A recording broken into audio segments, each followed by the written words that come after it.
Hello everyone, in this session we will be going through General Studies Paper 1 from 2014 UPSC Mains. The first question for today is: to what extent has the urban planning and culture of Indus Valley civilization provided inputs to the present day urbanization? Discuss. So, there are two important points or key areas that they are asking you to discuss. One, the urban planning and culture of Indus Valley civilization both are two entirely different things. But what they have asked us here to write about is how the urban planning of Indus Valley civilization had an impact on present day urbanization. Simultaneously, along with it, what has been the cultural impact of Indus Valley civilization on present day urbanization? So, the common factor here is present day urbanization. The two areas that you have to explore and conclude with present day urbanization is urban planning and culture of Indus Valley civilization. So you start by discussing the towns and the villages, or sorry, the features of Indus Valley civilization. What were the standing out features, and how it has been translated or transplanted into the modern day urbanization. From that perspective, you have to write this answer. Moving on to question number 2. Gandhara script or Gandhara sculpture, not script, sculpture, owed as much to the Romans as to the Greeks. Explain. So, in order to write this answer, you need to be aware of specifically three types of sculptures or three styles of sculptures. One is the Gandhara style of sculpture, the second is the Roman style of sculptures, the third, the Greek style of sculptures. When you are aware of three of these things, you have to point out the common features in each of these individual styles. What are the common attributes among the Gandhara, the Romans, and the Greek style of sculptures? And you also have to explain why Gandhara style of Buddhist art, particularly, is not or is in relation with the Roman or the Greek style of sculptures. Either you have to agree with the statement that they are saying here, or you have to disagree with the statement they are saying here. So you have to point out, you have to be aware of all these three styles in order to answer this question in a nuanced way. That is why first point out the uniqueness of Gandhara sculpture. By pointing out uniqueness of the Gandhara sculpture, if you are answering the question as if though there are certain attributes that Gandhara's style of culture may have adopted some specific attributes from the Roman or the Greeks, it's entirely an independent style of sculpture and does not copy much of its attributes or much of its features from any other styles, or the influence other styles had on the Gandhara is limited. So, from that perspective, you have to answer this question. Now, moving on to question number 3. Taxila University was one of the oldest universities of the world, which were associated a number of renowned, learned personalities of different disciplines. Its strategic location caused its fame to flourish, but unlike Nalanda, it is not considered as a university in modern sense. Discuss. So again, they are asking you to write about two universities, Takshashila University and Nalanda University.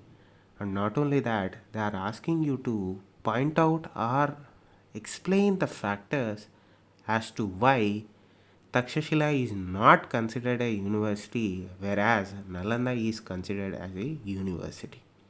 So you have to give two things here: why Nalanda is considered as a university. Along with it, you have to point out other factors or reasons as to why not Takshashila is considered a university. These are the points that you have to answer in this question. That is what they are looking for. Not only that, they are also asking about the location of its presence or the location of Takshashila University. In a way, they are asking you to identify the current location or the present day location of the Takshashila University.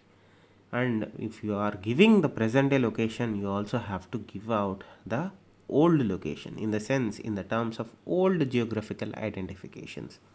You have to point out that it sits exactly in the confluence or the junction of the south and the east. That is why mostly Central Asian if you go by geography. Nonetheless, that is how you have to address or answer this question. Now moving on to question number 4. The third battle of Panipat was fought in 1761. Why were so many empire shaking battles fought at Panipat? Again, they are asking you to answer two specific things. They are asking you to answer or explain the third battle of Panipat. In order to answer the third battle of Panipat, you have to give your introduction by explaining the battles of Panipat that took place in Panipat. Now they are asking you the location of Panipat. Why they are saying why Panipat has been the point where many battles took place. So again, a bit of geography is being introduced in this question. So again, you have to say why is Panipat the place where battles, where new empires rose and old empires were decimated. You have to give that explanation also, and that is how you answer this question.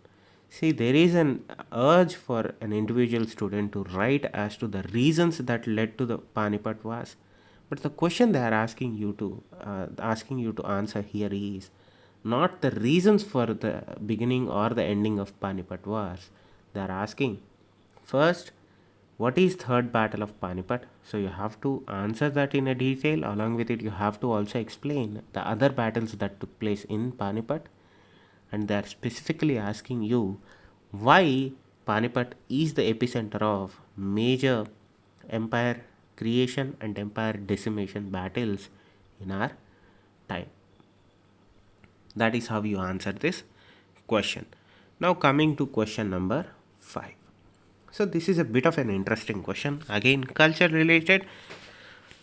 The question is, Sufis and medieval mystic saints failed to modify either the religious ideas and practices or the outward structure of Hindu/Muslim societies to any appreciable extent. Comment. So, again, two aspects of this question stand out when you read this question out loud. First, Sufis and medieval saints. Now, you have to give a bit of explanation as to the most important Sufi saints and mystic saints of that period of time. Medieval mystic saints. So, you have to name few saints, you have to give out few explanations of their beliefs in that sense and their contributions to the society. The second part of the question is, they have failed to modify either the religious ideas and practices or the outward structure of Hindu/Muslim societies to an appreciable extent. So, in order to answer this question, you have to link it up with the influence of Sufi movement on the religions of Hindu and Islam, that is Muslims. I hope I am right here, and you have to give that kind of a link to answer this question. So you have to also explain as to the factors as to why they failed to have an said influence or an acceptable influence or an uh, seeable influence on the Hindu Muslim community at that point of time. I hope I have been clear in this regard. Moving on to question number 6. Examine critically the various facets of economic policies of British in India from mid 18th century till independence. Two questions. The most important one they are asking here is outline the economic policies that the British have adopted during their reign in India. They have asked that as your first point of reference here, or first point of questioning here. The second is specific policies that they have adopted from mid 18th century till independence. So you have to answer, because remember, from mid 18th century to till the day we achieved independence, or till the year that we have achieved independence, key events took place in regards to the Britishers' rule in our country. So you have to, there are certain events or year markers between mid 18th century until we received independence that stand out as points, or whatever you call important dates or important points or important years where the Britishers had to change their economic policies, or were they forced to change their economic policies. So you have to go about this answer in that regard, right? Moving on to question number 7. In what ways did the naval mutiny prove to be the last nail in the coffin of British colonial aspirations in India? First, explain what naval mutiny is. Second, while you are explaining what naval mutiny is, you have to point out what were the reasons, or what were the factors that led to naval mutiny in the first place. Now, when you are pointing out the factors and when you are pointing out the reasons for the naval mutiny and the events that took place during the naval mutiny, you also have to give out the outcome of the naval mutiny. So, you start by explaining the Royal Indian Navy revolt that they have started, and you have to give out the factors, and you have to also explain the events that transpired during the naval mutiny, and you have to give out the outcome also. That is how you answer this question. Now, moving on to question number 8. What were the major political, economic, and social developments in the world which motivated the anti colonial struggle in India? This is a very in depth answer, but limited, because remember, this is a 10 marks question, so your answer is limited here. You are not going to go into depth and write much of unnecessary information. I'll read the question again.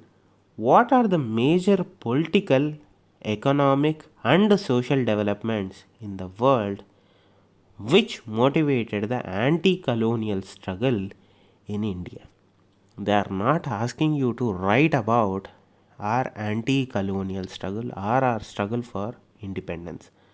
What they are specifically asking are, what were the major political, economic, and social movements or developments that were transpiring around the world, or that had already transpired in the world during the British era in our country. These are the areas that you have to answer, and you have to draw parallels between both the political developments, the economic developments, and the social developments around the world at that time, and draw parallels to what has been happening in our country while other countries were gaining their independence, both in political, economical, and social spheres, while our citizenry were being suppressed by the British rulers. That is how you answer this question. Hope you have been, hope you have understood what I was trying to say in this regard.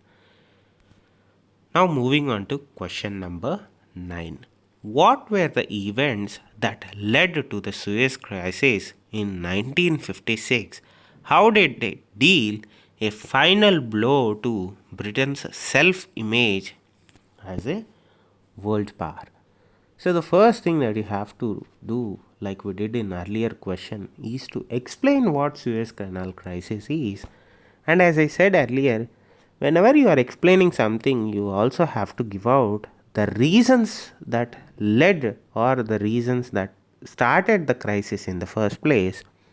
And when you are discussing a crisis or when you are discussing an event that shook up the world in a way, you also have to give out the outcome. But this answer is little bit critical in the sense the question itself is asking for you to give the reasons that led to the Suez crisis in 1956. Not only that, they are also asking us to give a specific outcome or explain a specific outcome. They are not asking for every outcome that came out of the Suez Canal crisis, but they are asking for a specific outcome. How did it deal a final blow to Britain's self image as a world power?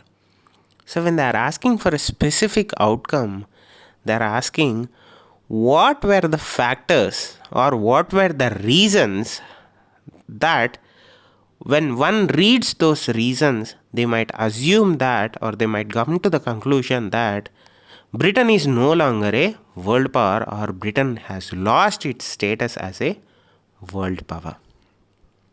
So they are asking for two reasons or two events in a single question. The event is the Suez Canal crisis.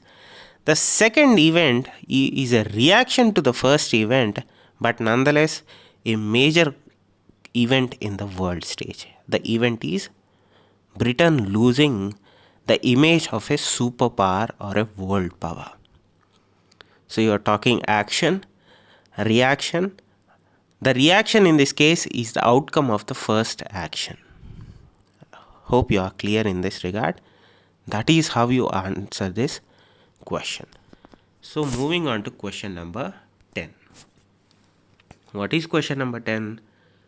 The new economic policy of 1921 of Lenin had influenced the policies adopted by India soon after independence.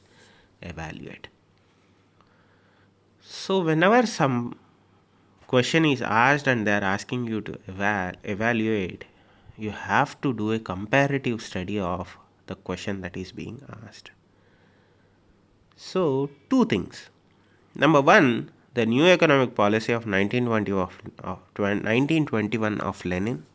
Explain that. The second is the Indian policy that India adopted soon after independence. You have to explain that.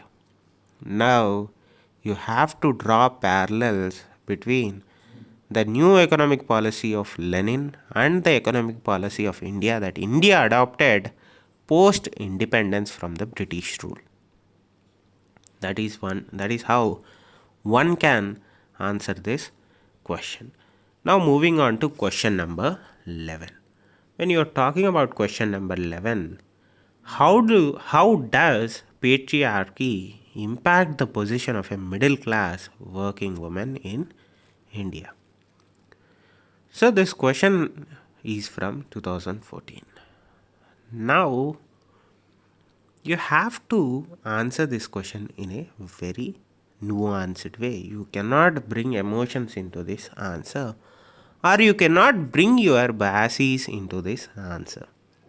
So this has to be given, or this answer has to be written from a point of very fact based, fact oriented, and grounded in reality. That is how you approach this answer. First, you start by giving a little bit of explanation or an introduction to the concept of patriarchy. And not only that, you have to connect it to Indian society. First, you give the general explanation of what patriarchy is, then you use that understanding to give an explanation of the concept of patriarchy in Indian society. The question is particularly asking or specifically asking the position of a middle class working woman in India. In that regard, you have to be very careful because you have to keep in mind the role of a middle class working woman in India in any household. From that perspective, you have to you have to write this answer. Remember, it's not emotion, it is the ground reality and the fact that will help your answer. And they are not asking for an explanation, they are asking for an evaluation. Right? Moving on to question number 12. Why do some of the most prosperous regions of India have an adverse sex ratio for women? Give your arguments. Now, you have to elaborate the sex ratio in India in the first para of the answer. Now, you have to pick the prosperous regions in our country and you have to give data in this answer in regards to the sex ratio in those prosperous regions. Now, particularly, they are asking for adverse sex ratio for women.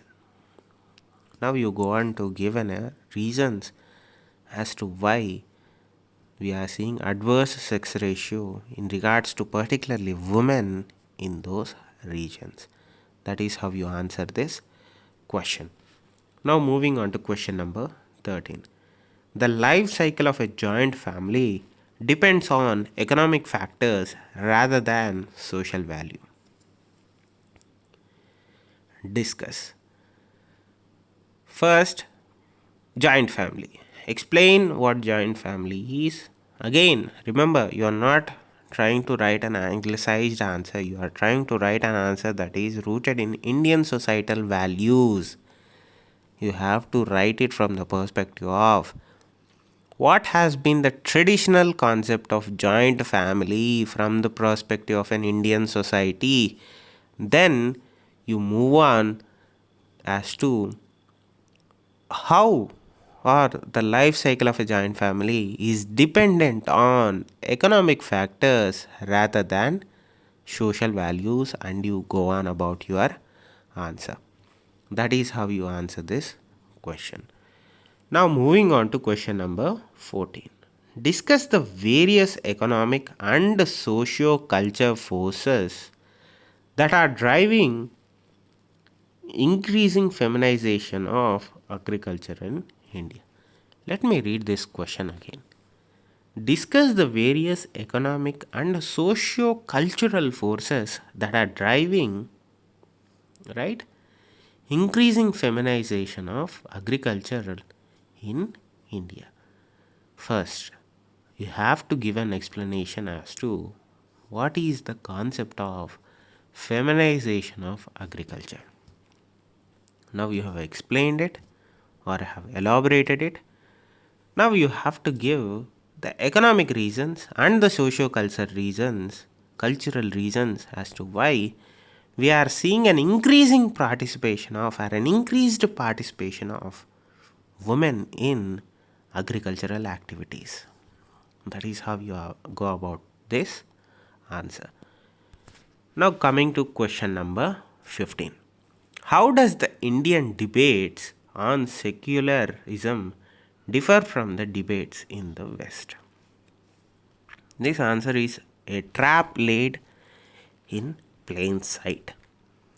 They are asking you to compare between Western ideas of secularism and Indian ideas of secularism. But the question asks is about debates on the concept of secularism differ from the Western to the Indian side.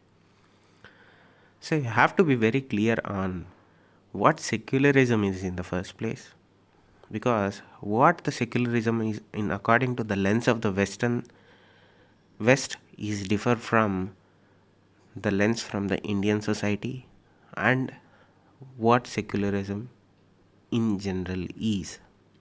See, let me repeat again. The definition of secularism is different when it is looked from a westernized lens. Again, it differs when the definition is looked from an Indian or subcontinent our country perspective, and both are entirely independent entities, that they differ in values and that they differ in certain aspects. Again, you have to be aware of what secularism in general means. From that perspective, you have to write this answer. Thank you. Stay safe. Namaste.